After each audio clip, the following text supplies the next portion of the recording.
He doesn't get to watch TV. He doesn't really get to do anything. So does he even know what a wizard is? What happens if you stop? And what happens if you're scared?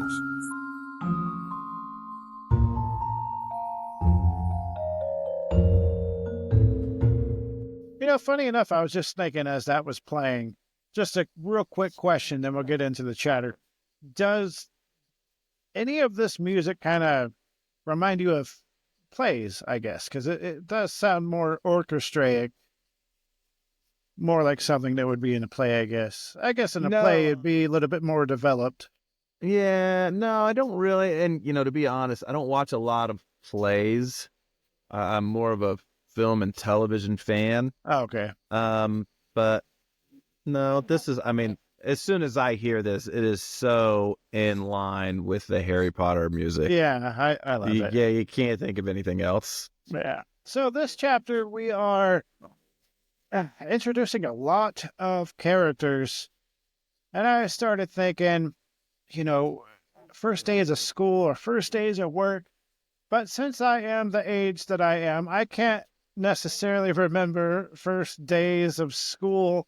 I guess maybe moving to a different school, trying to make new friends, wondering if you're going to fit in or who's going to talk to you.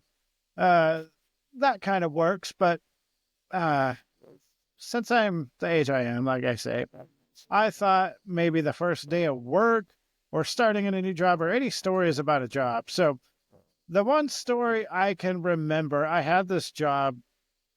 It was at Mountain Mike's Pizza. And we had this manager. We all got along there. Fast food jobs are kind of a job where everybody gets along, and it's pretty nice. So you never really have to worry about that. But there was this manager. There's this bin of diced tomatoes. And whenever we got busy, we would just put whole tomatoes in there because we didn't use them very often. So if we needed, diced tomatoes, we just cut them up real quick, put them on the pizza. No big deal. It was a big deal to this guy. He would complain every time he saw it. And one day we got so busy that we purposely put whole tomatoes in there and just waited until the order came up where it needed diced tomatoes. And he picked up that tomato, started yelling, and threw it at the wall and stormed out of the building. And we all laughed our butts off because we pretty much set him up. I mean, kind of a, Sometimes you've got to do it. Oh, yeah, Sometimes you've got to do it. You have to have fun with your job. Otherwise, it's just you get up and you go to work and you come home and you go to sleep. So, yeah. Yeah. Do you have any stories about first days of something? Mine wasn't really a first day, but... Yeah, for me, two things come to mind. Number one, when I was a little kid, I did not like first day of school. I would try to fake sick. I did not want to go back to school. Then I got a little older, and then you just realize, well, if I fake being sick the first day, the next day I'm going to have to go. So it's like, just go back, whatever. But I remember my first day as a chiropractor. Like, I had just graduated and I had moved up to the mountains, and I was working in a gentleman's office, a super, super amazing chiropractor. And I was going to be seeing some of his overflow patients, and then I was going to be seeing some of my new patients. I was going to be getting new patients. So anyway, we get this new patient. This is day one, patient number one of my chiropractic career. So one thing that you need to know in medical terms, the neck is called the cervical spine. Okay. Okay. That's what we call it the cervical spine.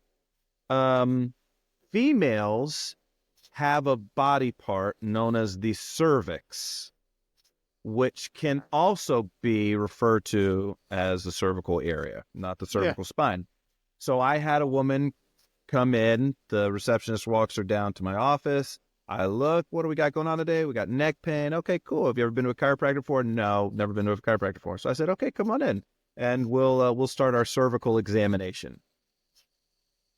A cervical examination and an examination of the cervical spine are two completely different things. Yeah, I saw where that was going. And her eyes got big, and the receptionist's eyes got big, and then my eyes got big. And I said, you know what? Let's scrap that. Let's not do that exam ever. Let's go and see what your neck's up to. So we all had a good laugh, and I told her, I was like, you are literally my first patient as a practicing chiropractor. I'm so happy and we joked about it the entire time she was a patient of mine. So that was that really broke the ice for my chiropractic career. What a way to start the career. That's a great way to start it. Honestly, let's go. Let's go full force. Here we go. Let's. I hope I don't mess up. Oh, I messed up right away. I haven't even gotten. She's not even in my office door. We're not, and we've blundered. Good. It was good. It was good though. She was a great patient. That is awesome. Okay, so welcome back, witches, wizards, and muggles to Squibs Corner. I am Jeremiah. And I'm Andrew. And today we are breaking into Chapter 6, The Journey from Platform 9 3/4, which that title right there always confuses me because I always expected to say The Journey to Platform 9 3/4 or The Journey at Platform, but that's right. From, yes. Yeah. So let's go ahead and get into our 7-word summary.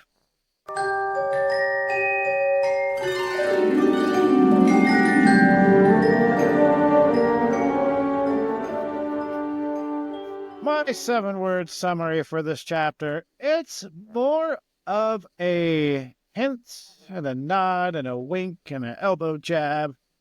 7 is the loneliest number in magic. Okay. Okay. Yeah. I like that. My 7-word summary is, Ron, did we just become best friends? I love that movie. What movie? Step Brothers. Let's go. Let's go. Did we just become best friends? Yep. I've seen that movie so many times. My fiance is like, you want to watch Step Brothers? I'm like, no, I've seen it too much. I've seen it. Know it. Oh, that's great. So my son is at his grandparents' house today. So I will be reading the opening paragraph. Wonderful. Maybe I could try to say it like Professor Lockhart. Harry's last month with the Dursleys wasn't fun.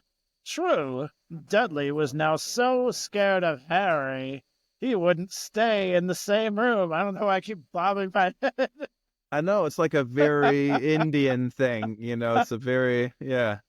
I like it, though. It's a good choice. While Aunt Petunia and Uncle Vernon didn't shut Harry in his cupboard or force him to do anything or shout at him. In fact, they didn't speak to Harry at all. Half terrified, half furious, they acted as though any chair with Harry in it were empty. Although this was an improvement in many ways, it did become a bit depressing after a while. Yes. Now that I think of it, we haven't even introduced Lockhart, so that's what Lockhart sounds like, sort of. So at the last chapter, we finally got Harry out, away from the Dursleys. Hagrid took him away. Harry thought it was a dream. And I think he's still kind of thinking it was a dream. No, we're over that dream. So we're now, over it. Hagrid took Harry away. They went to Diagon Alley. They got all the school supplies. They got the owl. They got the wand. We meet Ollivander. Such good writing. Such good writing. That could not have been written or acted better. It's just perfect. But the messed up part right here, it's not time for school. Harry has to go back to the Dursleys. He finally gets freedom and has to go back. Just for a day. Just for a day. Yeah, so I've never thought about this, but I kind of like the decision that was made for Harry to go back over to the Dursleys so that we can see their reactions, see how they're going to act about what just happened, seeing Hagrid and admitting Harry's a wizard, that they know about this. So, we could have just had him go to school, but I think this is better. Mhm.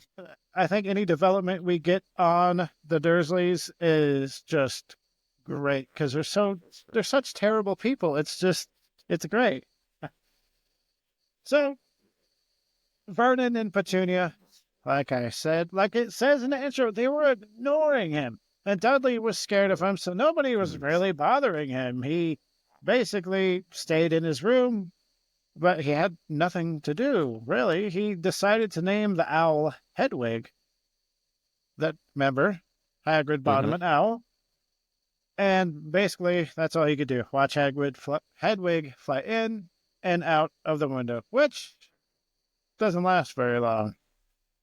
Now And this, remind me, because you're the expert on the movies between the two of us. I've seen each movie maybe 2 or 3 times. Doesn't Harry practice Lumos in like under the covers during one of the movies? yeah, I think it's, I don't know if it was the first or the second movie. no, it's either the second or the third movie. I can't remember what, but yes, he does, which Because does Hagrid tells him you can't do magic. Well, it does bring that into question. Lumos is light. That's it. So Sure. I would imagine it doesn't matter. You can get away with that one. That's you can it. get away you with can that get one. away with that Okay. one. And he didn't do it in front of Muggles. No, well, the simple answer the- is that I had a flashlight. Okay. Well, I guess you did. So, there's that. And the thing right here, Harry started reading his books for school, which I think this is, correct me if I'm wrong, I think this is the only time that this is mentioned, that Harry is reading his books for school. I think it's insinuated later that he's trying to read for school later, but this is the first that I started thinking about that. I said, really? No, This it is happened probably several times. I mean, he's locked in his room in the beginning of the second book. He's, he's got his books outside, one of the books outside in the third book. No, he's pretty good with reading his books. Would you ever be so excited for school to start that you started reading the books early? No. Yeah, I think I have. I did for chiropractic school and in business school, but not in elementary, middle, or high school. No. I think I might have just to try to get ahead a little bit. Yeah. But that's about it. No. But that shows you how excited he is. I think this is his. Prior to this, I don't think it was mentioned if he was going to school, which I'm sure he was, but it was not talked about. Harry? Yeah. Yeah, he was going to Stonewall. But I don't know what is, I don't think he had any books for it. What was it talked about, though? Harry going to school? To Stonewall. To the school prior to going to the school he was supposed to go to instead of Hogwarts. Yeah, he was supposed to go to Stonewall High. Yeah, but prior to that, before we meet Harry, do they ever talk about him being at school? Yeah, remember Dudley's gang chases him around and he ends up on top of the school? Yeah. Yeah, that's true. And when Hagrid's like, "Oh, you don't know anything," and Harry's like, "I do know math." Yeah, I like that. I do know math. Yes. I really like that. Yeah, I wanted to bring that up and I forgot. So, Harry had named the owl Hedwig after finding the name in a book called A History of Magic. So I had to look this up.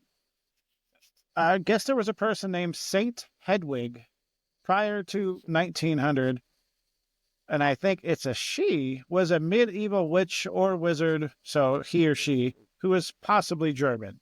So cool. I couldn't find a lot of information on that, but I could hear the Hedwig, like Hedwig, something German. Yeah, I could see that. Yeah, it's something I've never thought of before. Like, where did okay, it's in a book, so who was that? So Yeah, that's, yeah. that's kind of nice. So now it's getting close to Hogwarts. On the last day of August, he finally thought it was time to ask Uncle Vernon to take him to King's Cross Station, which, don't ask questions. So I can see why he would wait till the last minute, the last day of August. He needs to go the next day. So, wow, talk about stress, talk about anxiety. How long was he in his room thinking about this? Oh, jeez. And Well, and just go, I think Vernon, because we know they're manipulative, we know they're controlling. oh, You know yes. how in book 3 Harry asked him to sign the consent form to go to Hogsmeade. Yeah. And Uncle Vernon was like, I'll sign it after Marge is here and you're on your best behavior and all this stuff. You know what I'm saying? So like I could see him being like, hey, I want to go, I want to do this thing for school. Okay, well, I'll let you do this thing for school if you do X, Y, and Z. So I think him waiting to the last day to ask, hey, can you take me tomorrow was like a calculated thing so that he couldn't do I'll take you to school in 2 weeks when it's September 1st if you do all of these things. Yeah, it fits. It fits. But okay, so instead of Vernon verbally answering him, he would just go, or he doesn't. They're not scared of Harry, Petunia, and Vernon. They're mad. I want to know. I wish we can get like an epilogue of Vernon, like what he's thinking. That'd be great. Oh my gosh, that'd be awesome. So when Harry mentioned platform 9 3/4, Vernon started laughing and made a remark that a lot of these people were barking, which means crazy. Because platform 9 3/4, what? So reluctantly, Vernon agrees to take him to platform 9 3/4 at King's Cross Station for 2 reasons. The first reason being that there is no platform 9 3/4, so this is a nice thing to see. And the other reason is they need to take Dudley up to London to get his tail removed. Because he was already a pig and apparently he just needed the tail. Yeah. And you know what? I feel so bad. I feel so bad for Harry because remember, just a couple chapters ago, we learned that he's never gotten mail before. Yeah. We also now have to assume he's probably never been on a train ride before, which is something that's pretty common in the UK. So now Hagrid gives him his tickets, knowing that he doesn't know anything about the wizarding world. That's so... We get into that later, too. So, yeah. Oh, man, the feeling of emptiness and being confused. Yeah. I've been there so many times. I could walk into a room and go, I know I came in here because I don't know why I'm here, so I need somebody to explain, But even then, it's like, oh, you're giving me too much information. Keep it brief, because if you talk too much about what I need to do, I'm going to be as confused as if you didn't tell me anything. So yeah. So now we're at the next day, and Harry, unlike me as a child, really the only things I got excited for was, let's talk about Christmas morning, birthdays. We're going to a theme park. We're going to a pizza buffet. I don't know. But going to school. But I do, in Harry's defense, I think if, regardless of living with the Dursleys or not, any normal boy finding out that they're a wizard and it's their first day of wizard school, I think they're going to be stoked. They're stoked. I mean, so I've thought about that. Like, obviously we would be stoked, but put yourself in Harry's shoes. Would you be stoked, or would you be scared? Like, I gotta all this new stuff. Like, easily both. Yeah, easily both. Yeah. So excited to be leaving the Dursleys. Oh yeah. You've seen a glimpse of Diagon Alley. and what, kind of some of the possibilities are in the wizarding world. And now you're going to go to a school for 7 years so that you could be a fully qualified wizard. Now the Dursleys could never, ever do anything to me ever again in 7 years if I'm a fully qualified wizard. Nothing they can do. Well, but it's also the boarding school. Like, yeah. But off that topic, does Harry? I would assume he does, but Harry doesn't get to watch TV. He doesn't really get to do anything. So does he even know what a wizard is? Does he know much about magic at this point? Like what? That's why I'd like to know. Like before we get introduced to Harry, he's what, 10 or 11? Yeah. So what happened in between? What does he know? What does he not know? It'd be nice to have a story of that. A whole book of that. UK. He grew up in the UK, so he's probably familiar with Gandalf and Merlin. Or at least heard of him in the stories. At school, maybe. You never know. Yeah. But that's maybe. That's a stretch. Sword in the Stone. Maybe he's heard of Sword in the Stone as a kid in school. Probably not Lord of the Rings. Yeah, you would definitely have to hear his information at school, then go home and keep it hush hush. Yeah, okay. Yeah. We don't talk about imagination. No. But you know what though? I could see Vernon and Petunia sending letters to school with Dudley and Harry, like squashing that. They're here to learn practical. They don't need this imagination and stuff. I could see that too. I could see that. Anyway. So no, we're probably basically writing a new series. It's going to be related to Harry Potter, but it's going to be completely different. Yeah, years between 1 and 10, 1 and 11. We're going to write about Harry Potter. 1 and 11, and then everything in between after that. So we're not going to talk about this stuff. We're going to talk about everything in between. So it's going to be all the stuff we didn't see. Yeah, that's right. Okay, so he's got to go. He's obviously like, okay, I'm not going to wear my wizard robes. I'll change on the train. I'm going to a train station. I need to look normal. I have another question. So in the book, it says Harry isn't going to wear his robes because, he'd look weird around, the normal people and everything. But, do you think he would dare wear the robes around the Dursleys? Not a chance. Yeah, not a chance. Do you think Vernon would have allowed it at all in any stretch of the imagination? Yeah, so. Not a chance. Not a chance. And you'll read that in the book, in the series that we write. Harry Potter and the Missing Years. It's going to be great. It's going to be great. They're going to steal our ideas. They are. They're just going to do it. That's great. Take it. Hey, I don't have time to write it. Exactly. I've got to, but I'm excited. I'm excited.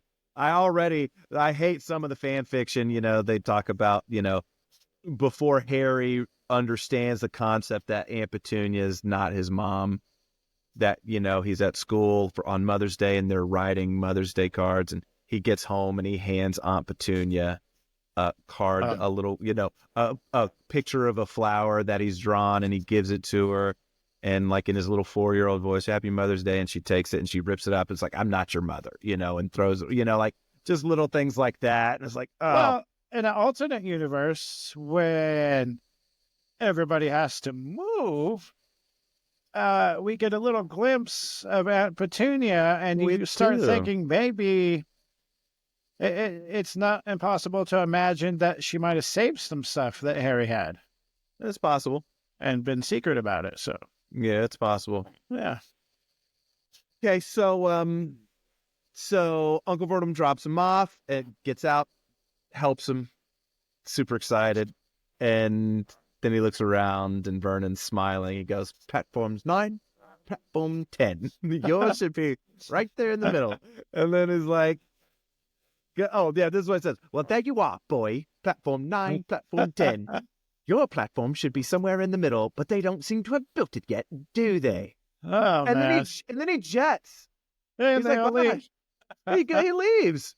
Like, good. So now Harry, laughing too. Oh. Yeah. So now Harry is standing, presumably his first time. Well, I mean, he was at a train station with Hagrid, but presumably his first time alone, trying to find that never been here. Now it's one of those Yes. He's got his Hagrid.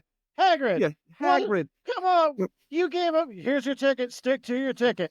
That tells me nothing. Absolutely nothing. Dumbledore trusts you platform with 9 his life. yes. Platform 9 3/4. What?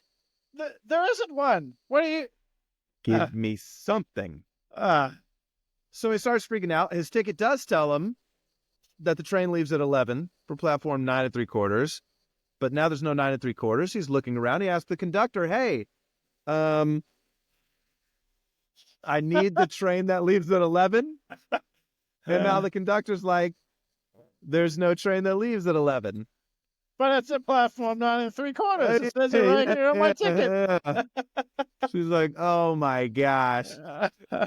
So Harry's starting to think, okay, well, this is bad. It's a joke. This is wrong. Everything's bad. It knew it was too good to be true.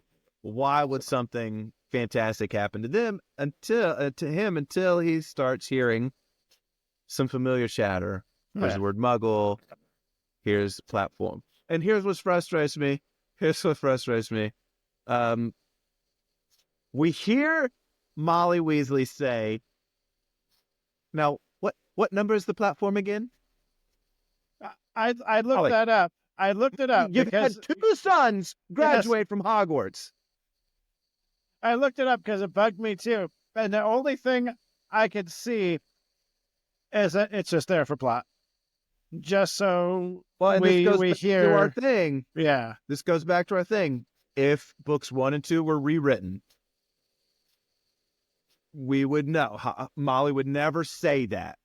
Yeah. What else it makes you think? Was it always platform 9 3/4? Was it something different? Does it change? As far as I know, it doesn't. So yeah, 9 3/4. Anyway, I digress. I love Molly Weasley. Oh, yes, she is the best. So now we meet Mrs. Weasley. We meet Percy. We meet Fred and George. We meet Ron, and we meet Jenny. And Fred and George are twins. They're the practical jokers. Everyone loves Fred and George. She says, I don't want to hear anything about you blowing up a toilet. We've never blown up a toilet, Mom. But thanks for the idea. And we've got Percy. Percy, I guess we meet them. We'll talk a little bit more about that. But so anyway, so he goes over to them and he says, hey, how do I get onto platform 9 3/4? And, Molly Weasley does instant super mom mode. Oh, poor dear. All you have to do. And I love what she says here. And I hate what she says here. I love it and I hate it. I mean that. So she goes, oh, you just have to walk through that brick barrier over there. And then she says, yeah, here's what it says. All you have to do is walk straight at the barrier between platforms 9 and 10. Don't stop and don't be scared you'll crash into it. That's very important. What happens if you stop? And what happens if you're scared? Like, is there something that happens to you if you stop? She also says best do it at a bit of a run if you're nervous. Which I love. I love and hate that part because if you were scared of walking into a brick wall, I'm not going to run into one. You're petrified of walking or of running into a brick wall. But here's one thing that I love about that. So we all know that when J.K. Rowling was writing a lot of the Harry Potter, she was at rock bottom, right? No money. She had a young child. She'd been literally thrown out of her ex-husband's house. She was at the bottom.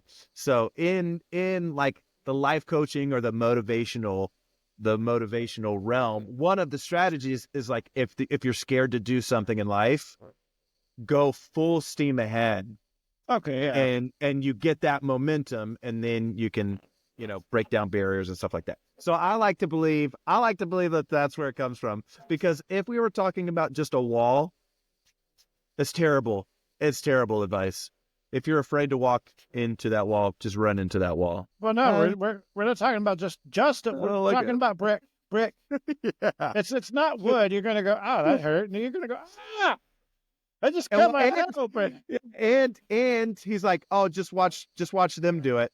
So he's watching the older brothers go, and then Muggles walk by, and he doesn't even get to see what's happening. So Yeah. now it's like, oh, I'm not really giving a heads up, but I'm a wizard now. Yeah. Let's run at this wall. So we'll get into this more in our side quests that will be next after this episode. So platform 9 3/4 is a magical thing, just like when we walked into Diagon Alley, the store, the leaky cauldron. Yes, the leaky cauldron. The Muggles couldn't see it because there was an enchantment. So I did try to look this up. And the one theory that made sense to me is that obviously there's enchantments around, so people don't see you running through or into a brick wall. The one theory that makes sense is that it looks like people are boarding a train. Doesn't look like people are running through a wall. But then at the same time, pretty sure the train wouldn't be right there in the platform station. So maybe it makes this whole station up right there. It's tricky because in the movies, people walk by and they don't even look. And another theory said they make sure that no Muggles are looking, but at any millisecond, somebody could glance your way. So, I mean, so they do mention, they do mention that in the books, going in and going out of the barrier. They all kind of take turns going 2 or 3 at a time so that you don't have just this barrage of people coming out. Now, have you heard the theory? Have you heard the theory of why it's platform 9 3/4? No, I knew we would get into that in the side quest, though. Okay. We can leave that for the side quest. But for this, I figured also the Ministry is standing by, going, and they're going to modify anybody that if they're going to modify their mind. So I can see that. I mean, I'm just assuming. We don't see it and we don't read about it, but this is why we're here. That's right.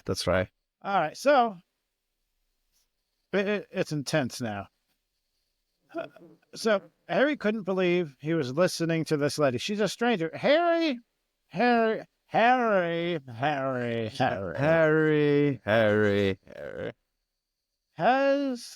guess he has not been taught, do not listen to strangers, because this is now the second stranger that he's just go ahead and blindly taking their advice. And this one is a bit more dangerous than, I would say it's a bit more dangerous than leaving your family with a giant, because now he's running headfirst into a brick wall. So I think that's a bit more dangerous. And okay, yeah, sure. Just okay. Oh, run if I'm nervous. Okay, better. Well, I am about to miss my train, so might as well run at a brick wall. I wouldn't want to walk or just put my hands out if I'm nervous. No, that doesn't make sense. So as he ran towards the wall, he swore he was going to crash. And all of a sudden, he was standing in a different train station in front of a sign that read Hogwarts Express, with a sign next to that read 11 o'clock. And behind him was that wall he just ran through. But now it said platform 9 3/4. That's great. I wonder, just because, I mean, literally, where are you putting this other train? Where are you putting this other terminal? Where are you putting this other track that it goes on? And it's almost like they have the engorgement charm. Yeah, they have the engorgement charm, but it would be cool if it was like some sort of a port key. Like when you touch that. Maybe it is. Maybe they drive through a port key. Yeah, like when you walk through it, it takes you to this other. Anyway, I love magic. It's magic. So sometimes it's there's no explanation. It's magic. It's magic. yeah, magic. So inside we start meeting all kinds of people, but again we meet the Weasleys. And before I go any farther,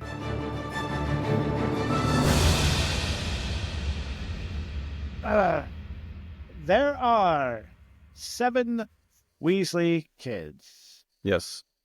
In order of oldest to youngest. Yes. Give me their names right now. Bill, Charlie, Percy, George, Fred, Ron, Ginny. I guess that works. I have Bill, Charlie, Percy, Fred, George, Ron, and Ginny. But since they're twins, we don't know the exact times they were born, so I guess it doesn't matter either way. But yeah, so there's that number 7 again. This family is very important in the entire wizarding community. And we will also do a side quest on the Weasleys, because I think the Weasleys are important enough to have their own episode for. I feel like we do know Fred Weasley is older than George. He is. Do you know their birthday? Man, I barely even know I don't even know my mom's birthday, okay? We do know this one. Fred and George were born on April Fool's Day. Oh, that makes perfect sense. I love April 1st. See, that's something I would have never even looked into. So yeah.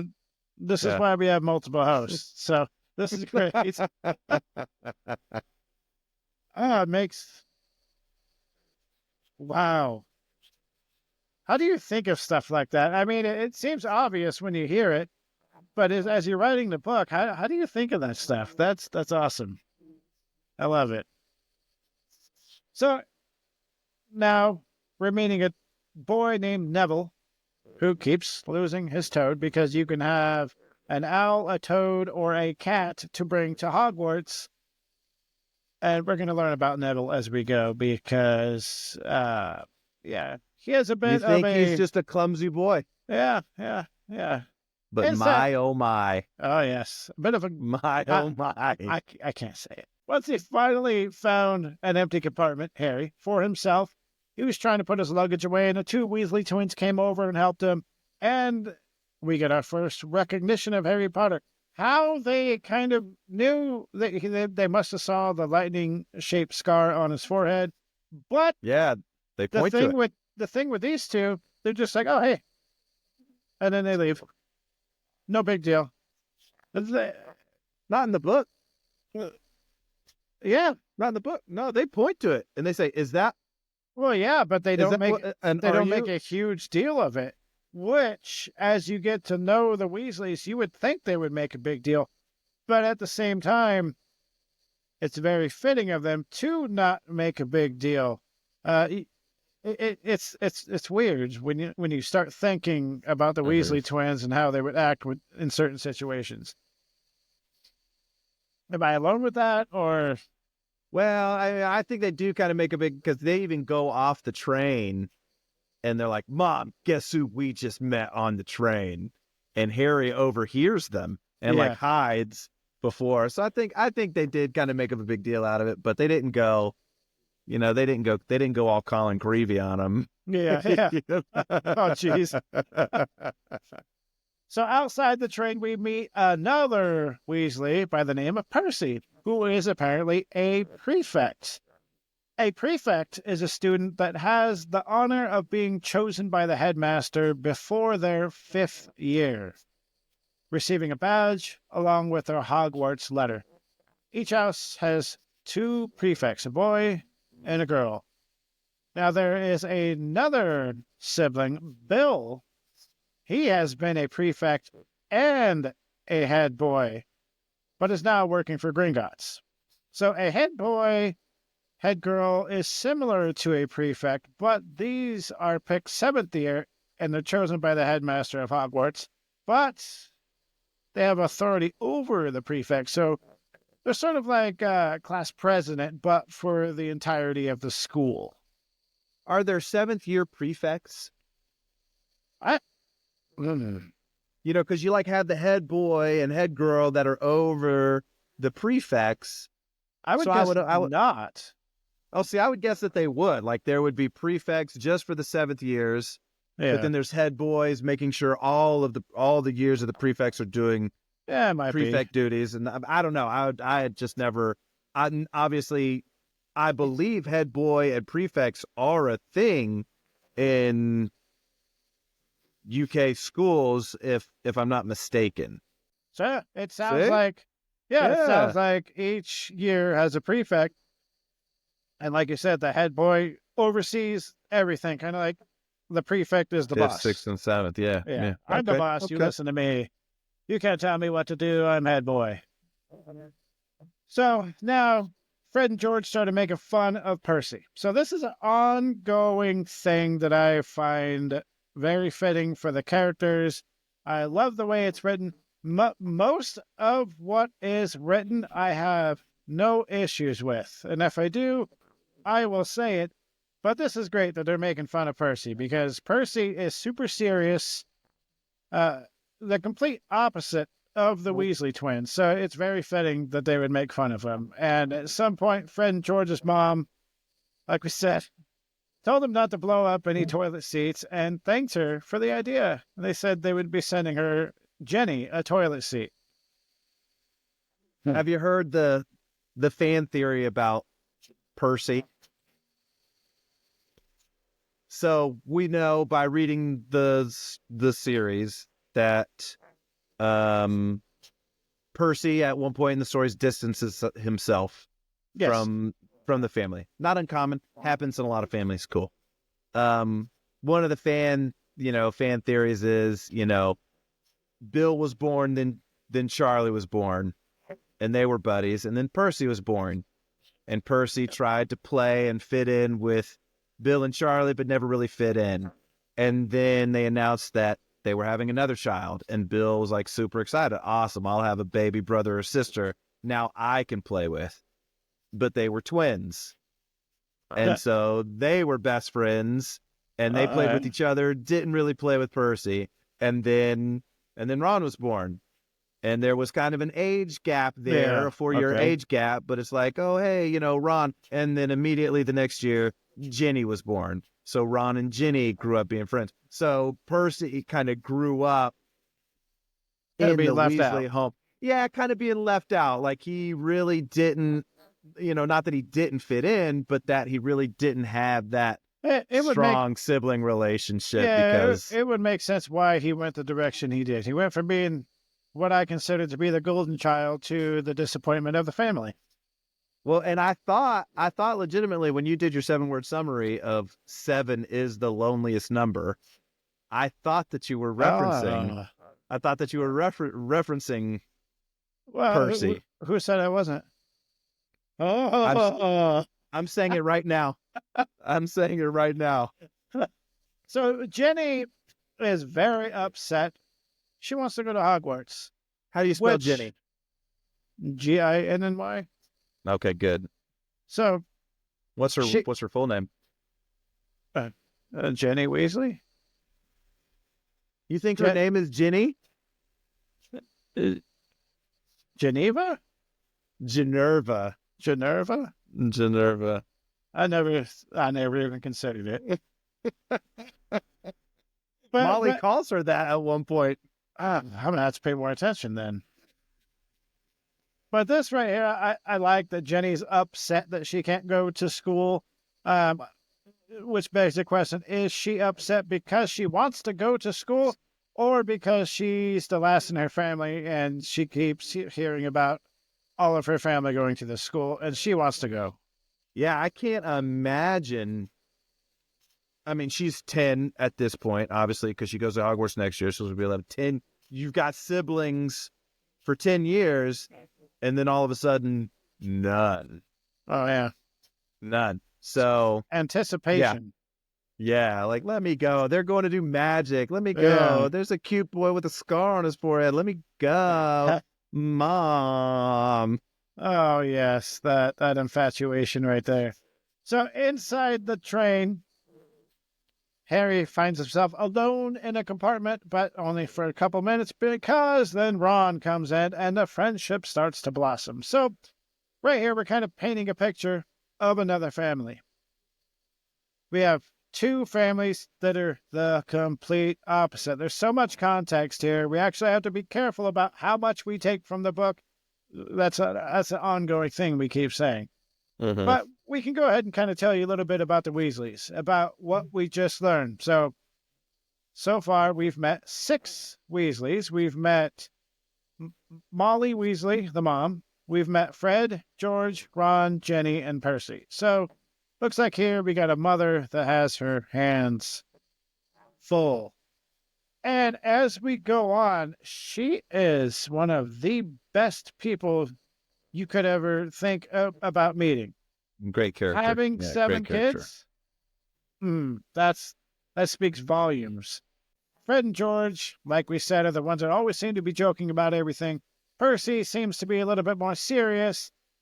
And then Jenny seems to be the youngest, and she's not able to go to Hogwarts. And then there's Ron. We know nothing about Ron at this point. So, as we move forward, I want everybody to keep the Dursleys in the back of their mind, and I want everybody to kind of compare the Dursleys to the Weasleys as we go throughout the whole entire series, because there is a point where it gets pretty deep, I guess you could say. We get very familiar with the Weasleys. Yes. We get very familiar with the Weasleys. Oh, yeah. And the only thing that we know about Ron at this time is that it's his first time going to Hogwarts, and that he's got something on his nose. Yes, and he has red hair. He's got red hair, and he's got some dirt on his nose. So here we are. Ron and Harry are in this compartment, which is the start of the friendship of the book, of the story. Yes. And then so because George and Fred went to their mom, I was like, hey, guess who we just met on the train? Now Ron is like, are you really Harry Potter? Or is this just one of Fred and George's, pranks? It could easily be, Fred and George prank. Which gives you like this feeling about Ron that he doesn't believe what he's being told. But not by Fred and George. Yeah, no. So it kind of makes you feel a little sad for him right there. If you start thinking too much about it, yeah. Oh, I could do a pop quiz, but it's not really related to the story. It's kind of related to this theme, though. Okay, I'm gonna.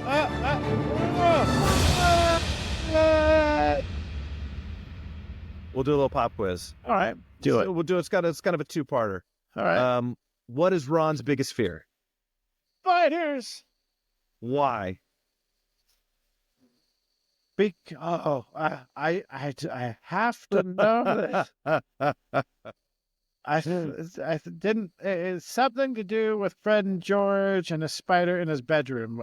That's all I can think. Yeah. So I can't remember what specifically he did to set off Fred or George, but he was holding his teddy bear, and they turned the teddy bear into a giant spider. Don't scare the crap out of me right now. So, yeah. So the fact that, okay, are you Harry Potter? I don't believe my brothers. They're the worst. Yeah, They're the worst. Yeah. So he goes, hey, are you Harry Potter? Is that really the lightning scar? Yes.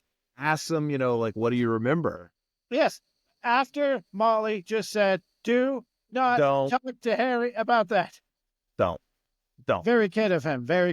Yeah. So they start going back and forward. They're talking, what's it like being with Muggles?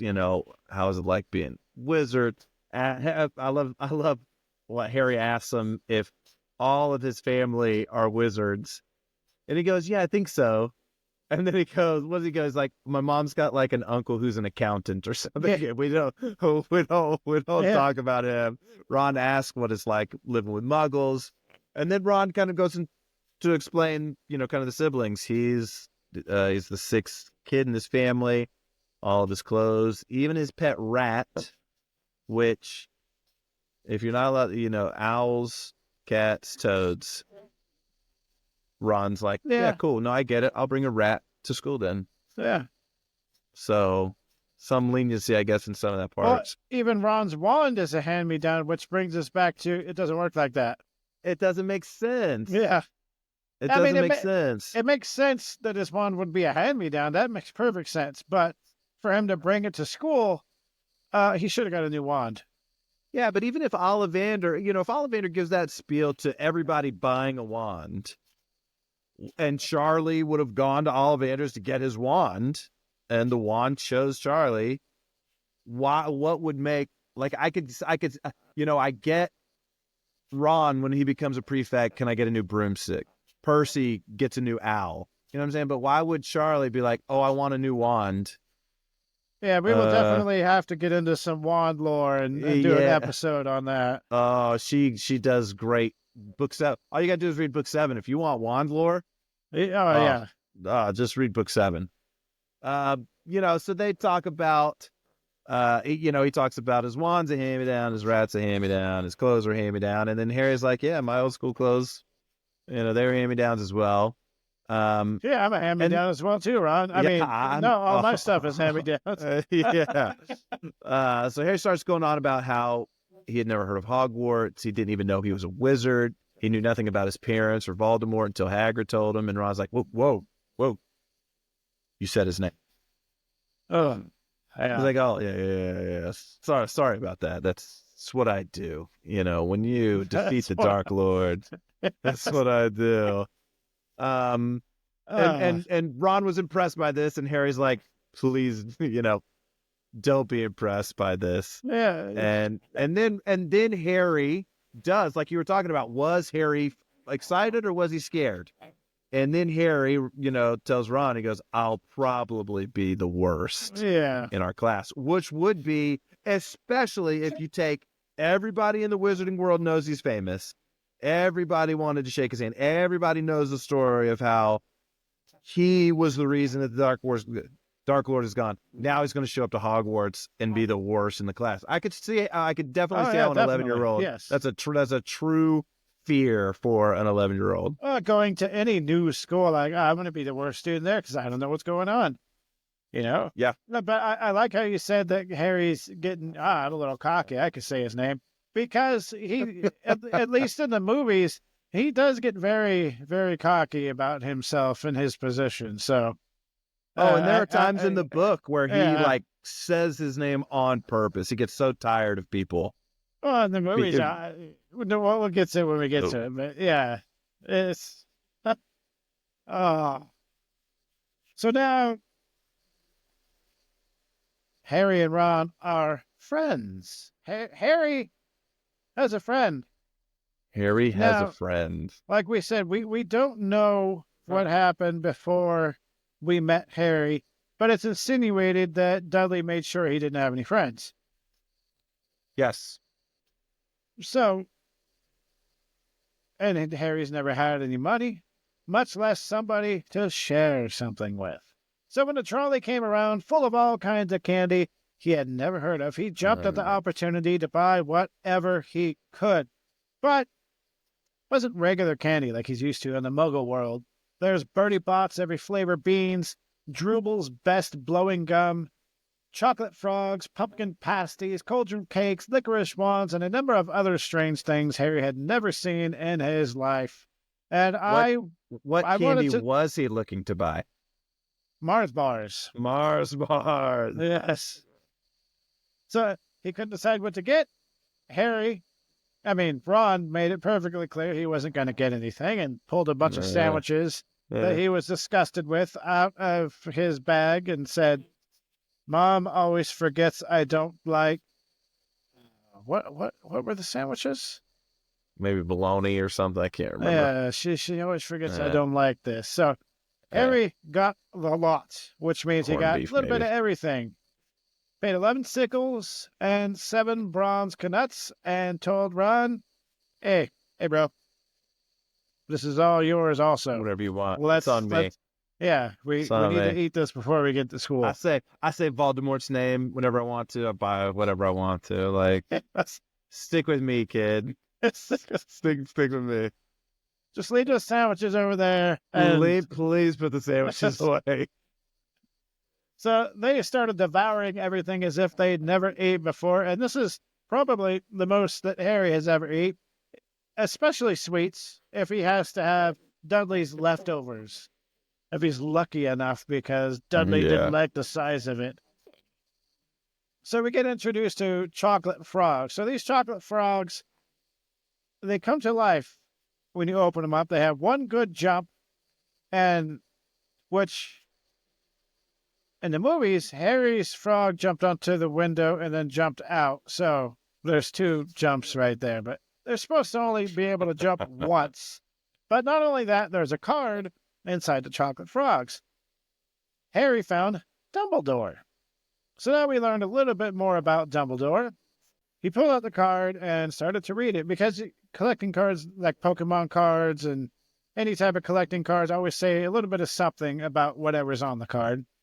This one says, considered by many the greatest wizard of modern times, Dumbledore is particularly famous for his defeat of the dark wizard Grindelwald in 1945 and for the discovery of 12 uses of dragon's blood and his work on alchemy with his partner Nicholas Flamel, which I have his wand. Who am I kidding? I have everybody's wand. Professor Dumbledore enjoys chamber music and 10-pin bowling. So I like how they fit in something a little goofy right there. Chamber music. I don't know what chamber music is, but bowling, that makes him look a little bit more laid back. And suddenly, so pictures work different in the wizarding world. Harry's looking at a picture of Dumbledore 1 second, and the next second, he's gone. Ron says, well, you don't expect him to hang around forever. Yeah. Harry tells him in the Muggle world, the pictures don't move. And Ron's like, what? That's weird. Let's eat some Bertie Bott's every flavored beans now. Yeah. So they're doing their thing, both of them just living the good life. Oh, yes. It Living the sounds good great. life. It sounds great. And then they're talking about, he pulls Scabbers out. They're talking about Scabbers. And then he pulls up this wand that's described as being very, worn, kind of beaten up. And then Hermione's there. So we meet another character, Hermione Granger. What is Hermione's middle name? Hermione Jean Granger. Hermione Jean Granger. And her parents are Muggles. What's their occupation? Dentists. Dentists. Yes. What are her parents' names? Dr. Granger and Dr. Granger. I try to keep it very professional. I can't say you're wrong, so I'm trying to keep it very professional. Yeah, well, it says the doctor, so Yeah, there you So she comes into the compartment, and she's there because of Neville again. Yeah, why has anybody seen the boy lost his toad? They're like, no, we haven't seen it. And Ron's got his wand. She's like, what are we doing here? We're doing a little magic here. And Ron was kind of caught up, probably not ready to see or not expecting to have an audience. And so he goes, he's got Scabbers. He's got the wand. And he goes, sunshine, daisies, buttermellow, turn this stupid fat rat yellow. And obviously nothing happened. Scabbers is just lying there sleeping. And then Hermione, are you sure that's a real spell? Well, it's not very good, is it? I've tried a few simple spells just for practice. This all worked for me. Nobody in my family's magic at all. It was ever such a surprise when I got my letter, but I was ever so pleased, of course. I mean, it's the very best school of witchcraft there is. I've learned all the course books by heart, of course. I just hope it will be enough. I'm Hermione Granger, by the way. Who are you? And I love the meme where Ron goes, I'm your future husband. Buckle up, Buttercup. I'm your future husband. That's a good one. Yeah. So, real quick, so the one thing that bugs me about this, now, I don't know if it's the way that the two magnificent readers read this, but this, I think I'm correct this time. This is the only time we hear Hermione talk this fast. I think in the rest of the book, they talk as if she talks normal. So even in the movie, she doesn't talk fast. So I'm wondering what happened there. Why the inconsistency is there? I mean, I guess it's hard to say everything fast, so, Sure. and I guess you Mm, could pass it off maybe to her being excited she's going to Hogwarts, maybe. yes. Yeah, I think she's. Yeah, that's a good question. My thought when we meet Hermione and we find out that she's Muggle-born, Uh-huh. the letter didn't say anything about how to buy and where to buy all of the equipment. It doesn't say anything about go to Diagon Alley and get these books from Flourish and Blotts. It doesn't say go to Madame Malkin. So I Huh. wonder because we had Hagrid, who was in person with Harry, but if it's maybe and the only thing I could think of, it's like respond by owl. And then They there's a either separate letter sent out. yeah, so Yeah. there's got to be some way that Well, I assume Muggle-borns figure out how to go buy their stuff, because even in book 2, Hermione's parents, like the Weasleys, they're there. Yeah. meet. So I was always curious, and I've not looked it up. It might be on the World Wide Web. Yeah, I do know that your parents have to be with you, or a authority Well, figure has to be I with you don't. when you go there. No, because Tom Riddle went by himself, and he was 11. Do Yeah, you Tom think? Riddle Do went you to think Dumbledore Diagon went Alley with by him himself. though? No, we know for a fact he wanted to do it on his own. So Hmm. your parents don't have to be there. And I'll look into this more when we get it. But I find it odd that Hermione's parents are allowed to go to Diagon Alley, but I don't find it odd enough to be like, well, they shouldn't be there. So No, I'd like I to don't find think. out more Yeah, about that. I think parents of Muggle-born witches and wizards are almost exempt. It's like their child isn't going to be able to hide the fact Yeah. that they have this special gift. So it's almost like we don't need to keep erasing your memory. We also don't need to punish the kid. Like, this is now a part of your life, especially, it sounds like Hermione's parents are very accepting of her being a witch, a witch. Yeah. So I've just always been curious, like, oh, here you're going to witch. And so nobody came and said, hey, you're a witch that we know of. Here's a Yeah. letter. You're going to Hogwarts. This is the stuff that you've got to buy for it. And she's presumably reading this with her parents, and they're like, "What? Right? What are we? What are we supposed send response back by owl? Are we supposed to have an owl? Like, how do you think we're going to get an owl? I've just always been Yeah. curious. You're a what? Yeah. So are they saying Oh you're a man. witch? That's kind of rude. That's kind of rude.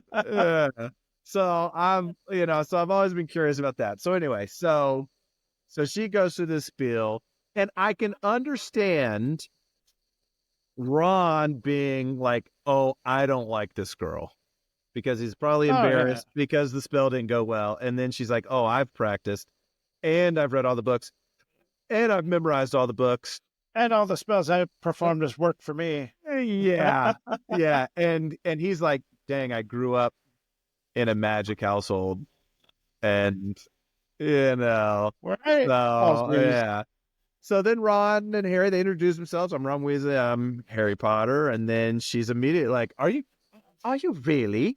I know all about you, of course. I've got a few extra books for background reading, of course. Yeah, of course. And you're in modern magical history and the rise and fall of the dark arts and the great wizarding events of the 20th century. And she's just going on a kind of know-it-all style is how it would, kind of feel. And so And I feel like this is no sold as well. Harry, uh, I'm sure he says something about I'm in a book, but I would be a little bit more like, what? I'm in a book? Where's this book at? I want to I'm see it. in Like, what? books. I was in Flourish and Blots, and nobody told me I'm in a Yeah, book. yeah, there's I a book mean, in there with my name in it, talking about yeah, me. Huh? yeah, because And at I this just point, found out I'm a wizard? What? yeah, at this point, he only has a brief description of what happened from Hagrid. Yep. So now there's books, and she probably has those books, and he could have easily been like, hey, can I borrow that one? I want to Right? read. Can I see that book? I Yeah. want to find Can you out show about me. me? You know more about my past than I do. Yeah, and So I think he brings that up throughout the series. Like, yeah, everybody yeah, knows. Yeah. So then Ron and Harry, they start talking about what houses they might get sorted into and how who was placed in Slytherin. And Harry asked Ron what wizards and witches do after they leave school. And Ron's like, oh, yeah, they get wizard jobs. And it's like, wizard jobs? Wizard jobs? Yeah, my yeah. brother Bill worked at Gringotts. His brother Charlie works for dragons. As dragons? Yeah, and then he told Harry that somebody tried to rob Gringotts. And Harry was like, well, from what I know of Gringotts, that's a bad Yeah. idea. Yeah. And then they start talking about brooms and flying and Quidditch and Ron's, It big sounds Quidditch. amazing. Like when you're young and you have sleepovers and it's the greatest thing ever. And then you have kids and then they have sleepovers and you're like, when are these kids going home? Uh, You know what this is it not the reminds me greatest of? thing ever. It reminded me of the first time that I went to Epcot with somebody. And they're like, "Oh, I love Epcot." And I'm like, "Sweet, I've heard great things about Epcot. Like, what are we gonna do? Like, what do you do there?" And they went on a 30-minute rant Oh, of, jeez. yeah, it's like, "Oh man, we can do Test Track, or we can go do Guardians of the Galaxy ride. That's great. But here's what we got to do. You're gonna come this way." And I'm like, "Oh man, this is excited, but I'm going there tomorrow." Like, Do you ever you have a could just, conversation with somebody? So I'm an introvert. I probably don't sound like one, but I am. Do you ever have a conversation with somebody and then they just keep on talking and you're like, is it rude to just walk away? I just want to walk away. I'm done talking now. yes, yes. I think everybody's experienced that. Yeah, I Yeah, think that's people. why our Yeah. generation does not like talking on the phone any longer. Message us, text us, because if we feel like not talking anymore, we just won't talk, and it won't be rude. But if we just walk away Yeah. or hang up the phone while you're Yeah. talking, that's rude. So, uh, Yes.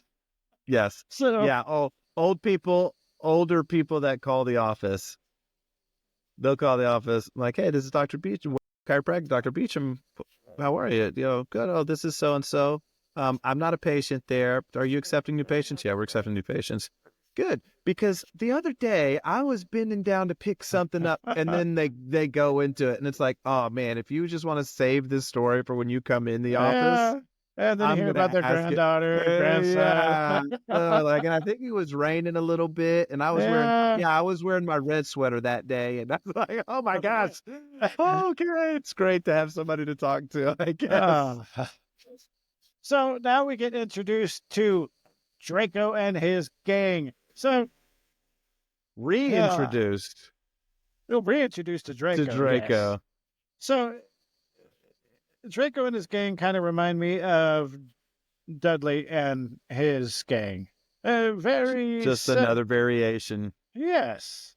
So what conversation is this talking about? Okay, so the conversation they started having about Quidditch and everything else they were talking about was short-lived because here comes Draco into his compartment. He just wanted to come in and see for himself that Harry Potter had come to Hogwarts. Now, you see how fast rumors spread. So maybe I was a little wrong when I said, "Oh, the twins are taking this really easy." Okay, so now the whole train knows. Okay, good job, me. You know how I it read was that in wrong. Right? school. You know how it was in school to know something that nobody else Yeah, does. Anybody yeah, that'll that's true. listen, you'll be like, "Hey, man, did you know? Yeah, I met him earlier. I met him at the platform. Yeah, And then as you get older, you start telling stories, and you're like, "Wait a minute, I feel like I shouldn't be telling you this." Never mind, I didn't say anything. Then your guilt Hagrid. starts catching The over you. difference Yes. between Weasley, Fred and George Weasley, and Hagrid. I shouldn't have said that. I should I not have should said not that. have said that. So this time there are two other boys with Draco, Crab and Goyle. Draco introduces And himself. what are their first names? Vincent Crabbe and Gregory Goyle? Yes. There we go. I don't know if it's the way it's read in the book, the way it's read on the audiobook. I call Draco, I call him Malfoy. Malfoy. But Malfoy. in the audiobook, my name is Draco Malfoy. And something funny about Malfoy, Ron just started bursting out laughing. You think my name's funny, do you? No need to ask who you are. My father told me all about the Weasleys. They have red hair, freckles, and more children than they can afford. So, as we go throughout the books, we're going to learn how nasty his father is, and this is a prime example of your children are paying attention. I've caught my child saying stuff where I'm like, I've said that exact thing before. Where'd you hear that from? YouTube? I thought I was be careful about what I say around you, but okay. Yes. Oh, like father, like son, huh? But they don't catch on the good things that you say. They hear the nasty things you say and repeat No. that. You're like, Yes. don't go to school and start saying that because school's different than it was back in the day, and I'm going to get in trouble more than you.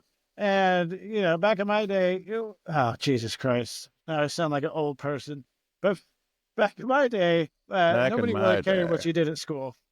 That's right. It's you punch someone. Oh, you punched me. Oh, hey, don't do that again. Yeah, don't do that. Phone call to the mother and a whole meeting. Anyway. Oh, yeah.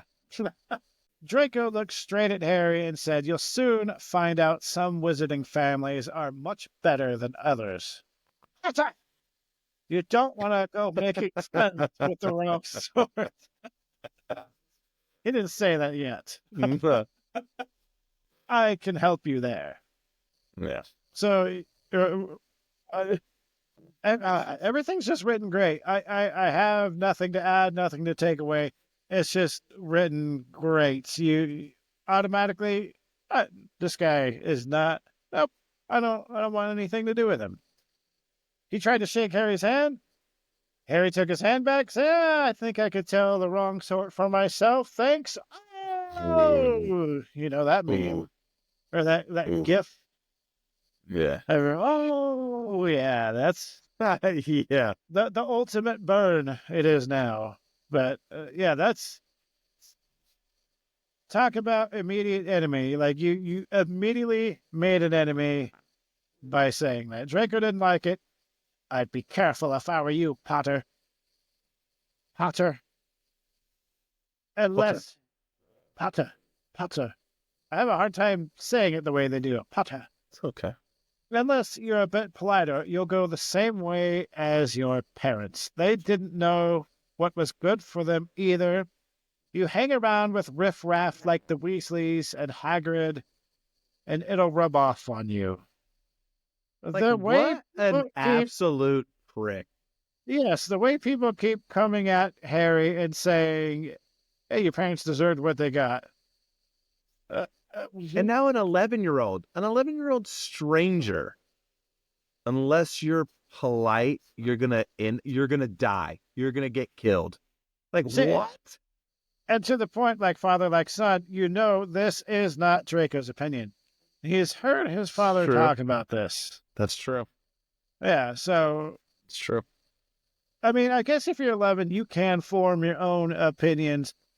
But I think when you form negative opinions, for the most part, you're getting that from somebody. But I do give children credit. Some can think for themselves, and others just tend to be more along the lines of, oh, I mimic, So, but I think in this case, it's like father, like son. And at this point, a fight almost broke out between Harry, Ron, and Draco.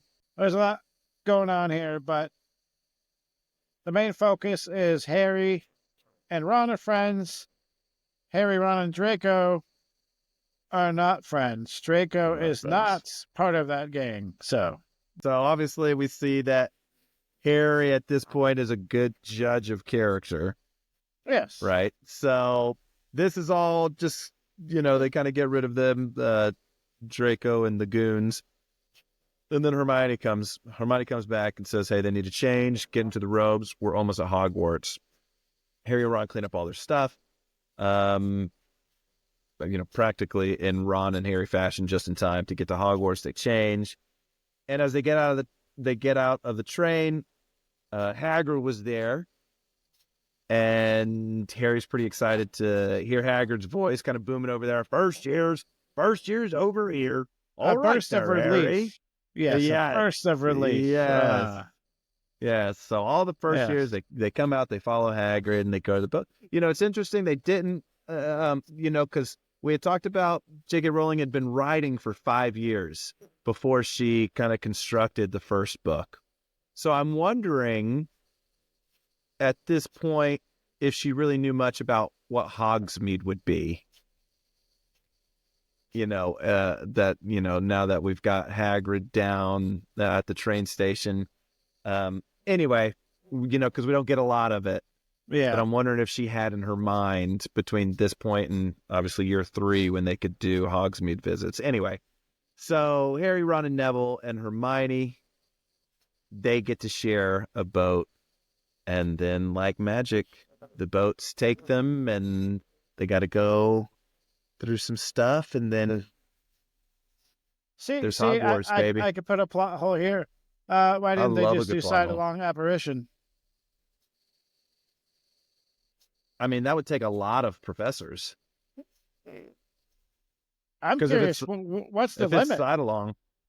What's the limit to side-along apparition? Yeah, because you could do Portkeys too. If you're going to do side-along apparition, you could do Portkeys. But I think because it's Hogwarts, yes, you've got to do not necessarily pomp and circumstance, but like get out of you've got the anticipation of the train ride.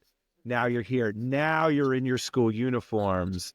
Now, first years, you're going to get in the boat. You're going to cross the Great Lake.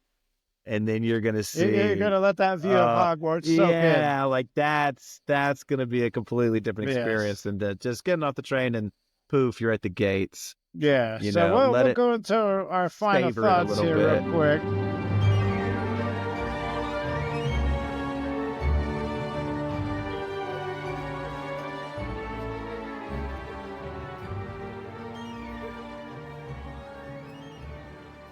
So, I think we could both agree this is a very important chapter because we figure out how to get on platform 9 3/4, which has become so popular throughout the history of these books. Platform 9 3/4, putting the decorations on your walls and everything. And they got that deal at the Harry Potter world with the 9 3/4, and it's a big deal. The whole platform 9 3/4, the whole Hogwarts Express, all of it, King's Cross Station. It's just morphed into this gigantic thing that I would expect the author never would have imagined it. No, she wrote a book and it turned into a culture. Yeah, it's it really did. Yeah, and then we meet the Weasleys. The Weasleys are super important throughout the whole series, especially Molly.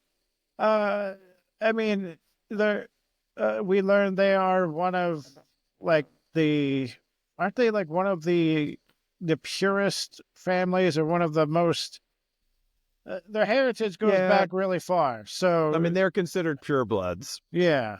Yeah, they're considered purebloods, even though Ron talks about it later that, like, there's muggles in there. Yeah. Like, there's no way. Then we meet a whole bunch of characters. We meet Neville, we meet Hermione, we meet Draco, Crabbe, Goyle, the Weasleys. I think we've established the friendship and the nemesis in one chapter. Yeah, before school's even started. One thing she included is when you get on the train, there's all kinds of different things going on.